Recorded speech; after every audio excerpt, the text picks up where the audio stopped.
Hey, bonjour à tous, aujourd'hui on se retrouve pour cette nouvelle vidéo et aujourd'hui déjà j'ai changé de fond, voilà, vous pouvez voir que j'ai changé de fond, je suis plus avec mon très cher ami Gustave. Ça m'a fait bizarre de faire mon intro en vrai parce que ça fait quand même très longtemps que j'ai pas filmé de vidéo et que du coup on se retrouve aujourd'hui dans une toute nouvelle vidéo YouTube. Aujourd'hui on va tout simplement parler, on va faire aussi mon bilan de mes 4 années de collège et de mes 2 premiers mois de lycée pour, voilà, pour vous expliquer un peu tout ce qui s'est passé. C'est vrai que en fait je m'en excuse mais j'ai arrêté YouTube d'un seul coup comme ça. Je crois que la dernière vidéo qui est sortie c'était en mai ou juin de, même pas mars je crois, mars de l'année, avril-mars de l'année dernière. Enfin de cette année, non, de cette année, Émilie, de cette année. Donc ouais, c'est vrai que j'ai un peu arrêté YouTube comme ça, enfin sans prévenir, enfin j'ai pas fait de vidéo avant dire bah les gars, je disparais pendant un certain temps. Tout simplement parce que du coup il y a eu le brevet, comme vous vous en doutez très bien. Il y a eu le brevet qui est arrivé très très vite. Pour vous l'anecdote, ma prof de français nous disait vous allez voir en un rien de temps on va arriver à juin et vous aurez rien compris. Et nous on s'est dit non mais arrête, enfin bon, enfin ok d'accord mais bon on veut bien, mais ça va pas passer aussi vite. Et en fait, elle avait raison parce que c'est vrai que l'année est passée tellement vite qu'on n'a pas vu passer et on s'est retrouvés en juin. Le brevet est arrivé très vite. Comment se sont passées les épreuves de brevet? Donc les épreuves de brevet, c'était le 28 et 29 juin 2021. Donc le 28, on avait français et maths. Ouais, c'est ça, français et maths. Le 28, ça s'est plutôt relativement bien passé. J'étais pas trop stressée à l'idée d'aller faire ces épreuves-là. Mon oral a été quelques semaines plus tôt, c'était le 10 juin, je crois. Ça s'est aussi très bien passé, voilà. Il faisait très chaud, mais ça s'est très bien passé. Du coup, voilà, le 28 juin, j'avais eu français, maths. Le français, ça a un peu calmé, je pense, tout le monde, parce que vu le texte qu'on a eu, c'était un petit peu chaud, on va pas se mentir, étant donné que le texte, j'y ai rien compris. Mais je m'en suis plutôt pas mal sortie, donc ça allait. Voilà, et après les maths, ça s'est très bien passé. Par contre, j'étais exténuée le soir quand je suis rentrée chez moi, j'étais vraiment très fatiguée et me dire faut que tu révises pour demain encore, ça a été un supplice et un calvaire pour moi. Donc du coup voilà, le mardi du coup j'avais les épreuves de histoire, géographie, EMC et l'après-midi SVT, physique, chimie. C'est les matières qui m'ont été tirées au sort cette année. Du coup, franchement, ça s'est bien passé. J'ai réussi à gérer correctement mon temps. Et enfin voilà, ça s'est bien passé. Voilà, sans plus. J'ai été dans la merde, hein, très clairement. Quand j'ai vu que le sujet d'histoire portait sur la guerre froide, je me suis dit si mère. Parce que très clairement, on n'a pas beaucoup vu la guerre froide parce que on était en retard dans le programme en histoire géo. À tel point que ma prof nous a donné des photocopies à la fin du cours qu'on remplissait juste, enfin elle nous donnait les photocopies du cours, et nous elle nous faisait même plus de contrôle en fait, elle nous donnait juste des photocopies pour qu'on ait le cours quoi. Et c'est vrai que c'est pas un chapitre qu'on a vraiment vu, et c'est un chapitre qui est quand même relativement compliqué. La guerre froide c'est pas facile, et c'est un truc qu'il faut s'accrocher parce qu'il y a des notions assez compliquées. Je ne sais par quel enchantement j'ai réussi à avoir 44 sur 50 à l'épreuve de... Non, 46 sur 50 à l'épreuve d'histoire-géographie. Ne me demandez pas par quel enchantement c'est arrivé. Je pense que j'ai totalement foiré j'ai peut-être quand même réussi l'histoire-géo et la géographie, hein, parce que ça dit qu'en passant la géographie c'était relativement facile. Sur les aires urbaines, si je me trompe pas, la géographie. Le MC, bon c'était facile, je sais même plus sur quoi c'était, mais bon c'était facile. Donc voilà. Et donc du coup après, on était en vacances le 29 juin. Donc le 30 juin, il y avait une répétition avec la musique pour le 13 juillet. Donc voilà, tout ça, une fois derrière, ça allait. Ensuite, début juillet, non, pas début juillet, si, début juillet, le 10 juillet, si je me trompe pas, on a eu les résultats du brevet, donc voilà. Il y a eu beaucoup de confusion parce que de base, on devait avoir les résultats à 11h. Et au final, bah, en fait, on devait les avoir à 16h parce que ça a changé. Et du coup, moi, je me voyais pas du tout attendre toute une journée pour avoir mes résultats parce que j'aurais été stressée comme jamais. Pourquoi aurait été stressée? Parce qu'en fait, tout simplement, l'éducation, je sais pas qui s'est planté, mais en fait, au final, les résultats ont été quand même mis en ligne à 11h. Et donc, du coup, bah, on a eu les résultats à 11h et j'ai eu mon brevet mention très bien. Donc voilà, quand même, c'est un soulagement, hein, parce que attendre 2 semaines pour avoir les résultats, c'était long, mine de rien. Donc du coup, voilà.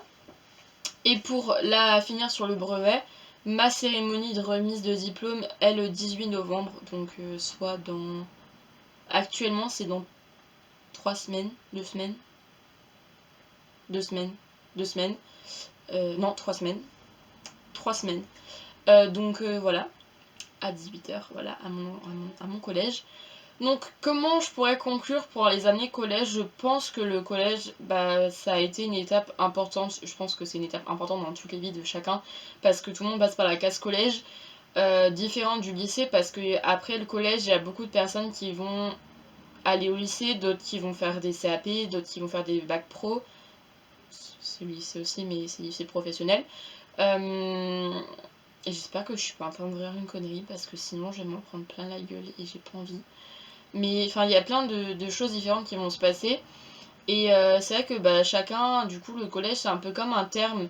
Parce que du coup, chacun va partir de son côté.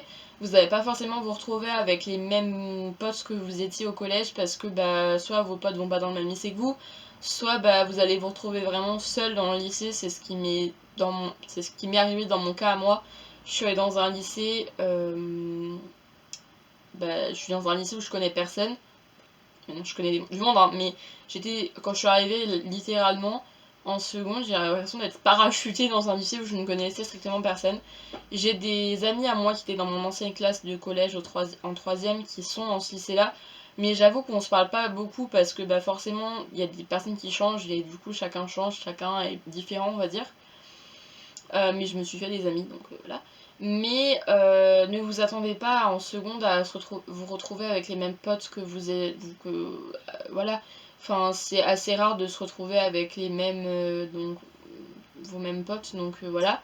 Après, vous en refaites d'autres, des amis, donc c'est plutôt cool.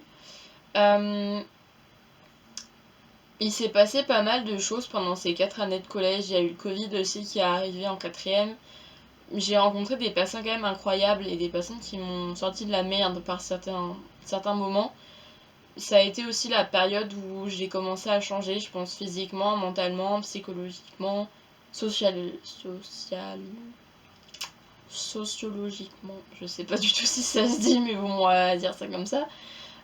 C'est vraiment la période où j'ai commencé à changer, à devenir peut-être un peu plus mature, à devenir, on va dire, une jeune femme, en fait, limite une adolescente, une vraie jeune fille, en fait. Et ouais, on voit qu'il y a eu du changement quand même, quand on regarde en arrière, il y a eu du changement. Maintenant, si on passe au côté vie lycéenne, je vous avouerai que c'était un grand changement pour moi. Le rythme n'est absolument, mais alors absolument pas le même qu'au collège. Pour vous dire, au collège, le plus tard que j'ai fini en troisième, c'était 17h15. Et là, au lycée, je termine 3 fois par semaine à 18h et ça change totalement. Pourquoi ça change? Parce que du coup, le rythme, il est plus le même. On vous demande beaucoup plus de travail et puis en fait, on veut vous former à devenir limite des étudiants parce que quand on regarde dans le temps, dans 1 an, vous passez le bac de français, dans l'année d'après, vous passez votre bac, et dans 2 ans, du coup, vous êtes parachuté d'études supérieures, poum, et puis vous arrivez sur des bancs de fac, et puis faut pas non plus être comme un con assis à se dire mais je fous quoi là? C'est pour ça que du coup ils vont vous demander beaucoup plus et ils vont limite vous former à devenir des vrais étudiants. Les profs sont beaucoup plus exigeants et surtout c'est beaucoup plus grand qu'un lycée, qu'un collège pardon, parce que mon lycée personnellement est construit sur 9 hectares. C'est un très grand lycée, qui d'ailleurs a une cantine disproportionnée par rapport à l'établissement parce que les bâtiments sont immenses, il y a beaucoup d'élèves et la cantine est toute petite, mais bon, c'est pas grave. Il y a 3 bâtiments et les 3 bâtiments font chacun 3 étages. Donc comment vous dire que quand vous devez monter à chaque fois 3 étages, redescendre 3 étages, remonter 3 étages, redescendre 3 étages, vous avez les cuisses en béton et actuellement je crois que j'ai même perdu du poids grâce aux escaliers, donc voilà, hein. Merci, hein, le lycée c'est cool. Oui, il y a un ascenseur mais on n'a pas le droit de le prendre, donc c'est à pied tout le temps. Et j'ai pas hâte d'être à la rentrée parce que là, actuellement je suis en vacances, mais comment vous dire qu'à la rentrée je pense que ça va être, ça va piquer un petit peu. Voilà, c'est en fait plein de trucs qui changent et je vous avoue que des fois c'est pas facile. Pas plus tard que la semaine dernière, j'ai craqué. Très clairement, j'ai craqué. Je me suis mise à pleurer, j'avais déjà mal au crâne et surtout je me suis mise à pleurer parce que j'avais un exposé à faire pour le lendemain. Enfin voilà. Et surtout que faut avoir toujours la tête hors de l'eau parce que vous pouvez vite plonger et y rester vraiment. Moi j'arrive actuellement à m'en sortir avec un 16 de moyenne. 16,03 je crois, 16,04, un truc comme ça. J'avais 16,33, j'étais quasiment à 17 au bout d'un moment, mais j'ai baissé. Bon voilà, c'est pas grave, c'est comme ça. 16,03 franchement, c'est plus qu'acceptable pour un lycée parce que personnellement, nous, toute la troisième, ma prof principale nous avait rabâché qu'on allait tous perdre 5 points dans notre moyenne et tout. Et moi, je suis très contente de moi parce que j'ai perdu 0 points, étant donné que j'avais 16 aussi au collège. Donc vraiment, je suis... Alors j'essaie de monter à 17, mais il y a ma note de sport qui va ne pas tarder à arriver. Donc là, je pense que je vais nouveau baisser, étant donné que je ne pense pas avoir non plus 20 en relais. Hein, donc voilà. Sinon, en tout cas, j'ai des profs qui sont quand même super sympas. Enfin, la majorité de mes profs sont cool. Les cours m'intéressent et j'ai découvert d'autres matières comme la SNT. C'est comme de la technologie, mais c'est beaucoup plus axé sur tout ce qui est informatique et franchement, ça m'intéresse beaucoup. Je vous avoue que c'est le cours que je préfère. Et j'ai découvert la SES aussi cette année et personnellement la SES c'est une matière que j'aime beaucoup parce qu'on découvre des trucs qu'on connaît pas et tout le monde ne peut pas aimer parce que c'est vraiment axé économie, axé... En fait dans la science économique et sociale, il y a les sciences économiques, donc tout ce qui est accès entreprise, business, tralala. Et le social, on n'a pas encore fait beaucoup de social, on a fait beaucoup plus d'économie, mais on a commencé, maintenant je sais calculer un bénéfice, je sais calculer la valeur de la production, je sais calculer je sais calculer plein de trucs grâce à ça. Je comprends mieux comment les entreprises marchent et c'est vraiment intéressant parce que du coup quand tu entends parler de certains trucs à la télé, tu dis ah bah tiens ça je l'ai vu en SES et du coup tu comprends tout de suite le reportage et tu captes plus et je trouve que c'est une matière qui aurait dû être inventée beaucoup plus tôt parce que à l'époque quand ma mère était en CAP, bon elle a fait un CAP, mais je crois qu'à l'époque même au lycée il n'y avait pas d'SES donc enfin du moins je crois pas qu'il y avait d'SES. Je crois pas, c'est une matière qui est assez récente donc c'était économie quoi avant, je crois que ça s'appelait même pas SES. Écoutez, on verra bien. Pour ce qui est de l'arrêt des notes, pour le premier trimestre, je crois que c'est la 3e semaine de novembre, je crois, un truc comme ça. Non, si, 3e semaine de novembre, étant donné que les conseils de classe sont le 29 novembre, enfin commencent à partir du 29 novembre, que la réunion parents-prof est à partir du 12 décembre. Non, la réunion parents-prof est le 12 décembre. Le bulletin, la plupart la poste, on l'a par Pronote. Donc en fait c'est sur Pronote et puis vous avez fait, vous pouvez collectionner vos... c'est un peu gros comme collection mais bon bref. Vous faites chaque année vous avez tous les bulletins qui s'accumulent et pour ma part ça m'a changé cette année parce que cette année on est en trimestre et plus en semestre. L'année dernière j'étais en semestre et maintenant on repasse en trimestre. Je préfère les trimestres que les semestres parce que c'est un peu moins chiant je trouve. C'est pas... Enfin...